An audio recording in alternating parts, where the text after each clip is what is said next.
شانتی کے پیغام کے ساتھ سمن طور حاضر ہے۔ یہ زمین اپنی زمین ہے، یہاں رہنے والے سارے لوگ اپنے لوگ ہیں۔ ایسٹر ایک مقدس دن ہے۔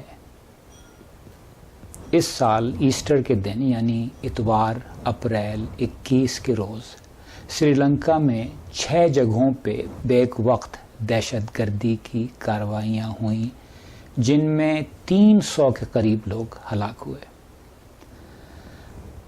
بتایا جاتا ہے کہ داعش نے ان حملوں کی ذمہ داری قبول کی ہے۔ یوں تو دہشت گردی کی ہر کارروائی قابل مذمت ہے، مگر ان حالیہ دھماکوں پہ عقل حیران ہے۔ سری لنکا میں عیسائی بھی اقلیت میں ہیں اور مسلمان بھی۔ پھر ایک اقلیتی گروہ کا دوسرے اقلیتی گروہ پہ حملہ کرنا کیا معنی رکھتا ہے؟ ان دھماکوں کا کیا مقصد تھا؟ سینکڑوں معصوم لوگوں کی ہلاکت سے کس کو کیا فائدہ ہوا؟ یہ بات بالکل واضح ہے کہ دہشت گردی کی ان کارروائیوں کا سب سے بڑا نقصان سری لنکا میں رہنے والے مسلمانوں کو ہوگا۔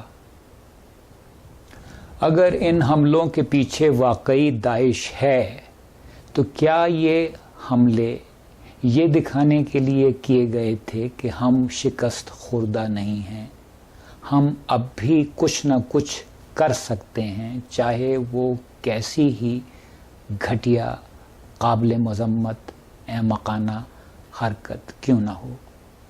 نہ جانے کتنے دن اور ہمیں یہ عذاب سہنا ہے، اور کوئی بھی شخص جو روز عنقریب آنے والی اپنی موت کے بارے میں سوچتا ہے، کسی بھی دوسرے شخص سے نفرت نہیں کر سکتا۔